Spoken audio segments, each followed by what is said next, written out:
Have you ever felt like life is a video game? Do you have the inexplicable urge to climb this tower? Oh look, a ladder. Oh look, a door. Let's follow the fence. Ooh, there's a dent. How peculiar. Hey you, Outlander, up here. We've got wounded up here. So you have this spot in the game and the player really wants to reach it. How can you make this a memorable puzzle? How can you make sure the player doesn't get lost? Perhaps try this. Hold on. I'll figure something out. I need to find a way for the Tanox to get down from the cliff. So that big crane can help.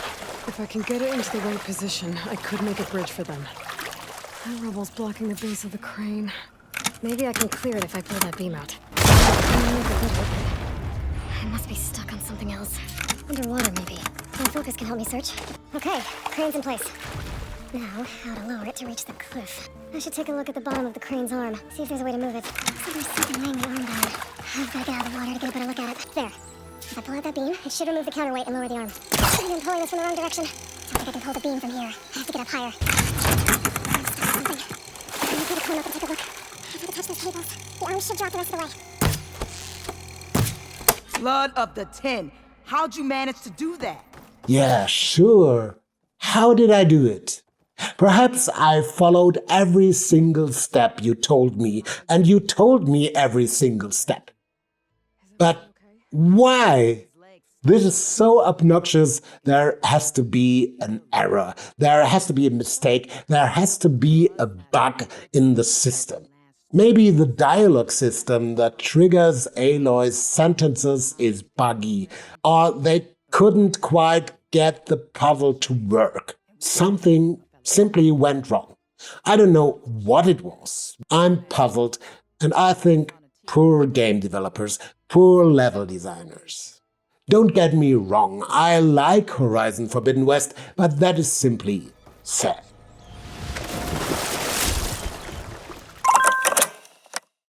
So as usual, stop the tape here and think about it. How could you do it better? What game mechanics would you like to guide the player in a case like that?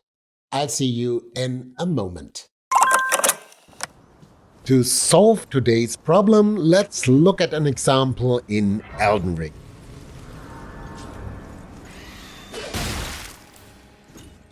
There is a fascinating but completely optional puzzle in one of the first areas in Stormvale Castle. You have this white orb here and everything tells you, get it.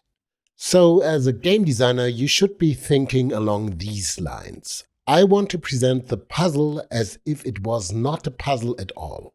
Look at this wooden beam. It invites you to walk towards the hole and jump. The designer planted the first idea into your head. But jumping doesn't work here. That's the first lesson in the book.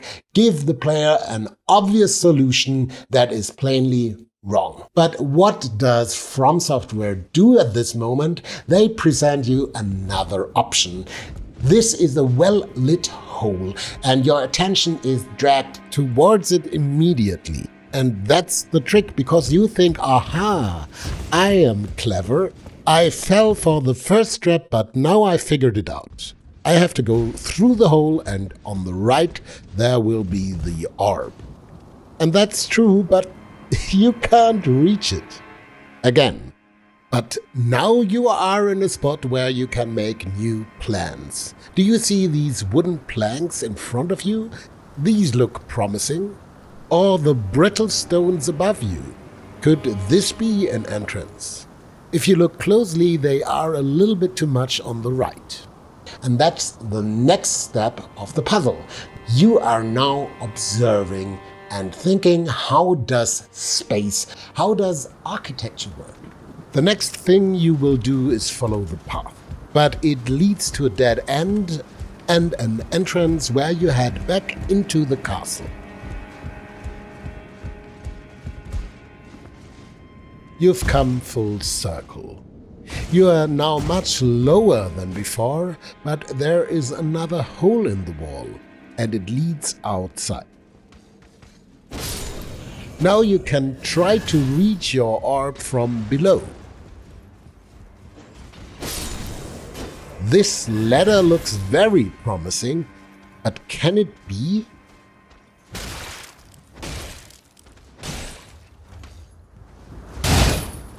No, you are just too low and you are funneled back into the castle. And I suppose that's the third red herring in a row. But for each red herring the game gives you, it is giving you more information about the space and the space structure. You head back into the castle and the only way that is left is the way forward. And this is a dangerous and longer stretch. You have to fight some enemies and then you are back outside of the castle and you can go left. There is another tower. So that's great. You may reach your white orb from the other side. So let's go around the tower and then you will be there. But again, the path stops here. There is just a gap where you can fall down to your death. And you have to think again, you have to grasp the space around you. So you look up and there might be a way to bridge the gap that you just encountered. And there is a staircase. And sure enough, you are now a level higher. And if you have not forgotten the wild orb, so you don't go into the castle again, you can look down. And when you look down, you can see, yes, this bridged the gap. You jump and go back to the track. You walk around the tower and ta-da, there is your hole with the white orb. And you walk down the path and jump down onto the planks. And from the planks you can reach the hole and the white orb. This puzzle is completely based on exploration, on expectations, and your knowledge about the 3D space. You don't have to tell the player a single line of dialogue, because they intuitively comprehend the space around them. So maybe you can use the space around you to improve your puzzles. I would like to see that, and if you have some examples, please write them down in the comments. I'm Marcel, that is Hands On, and I'm out. Thanks a lot.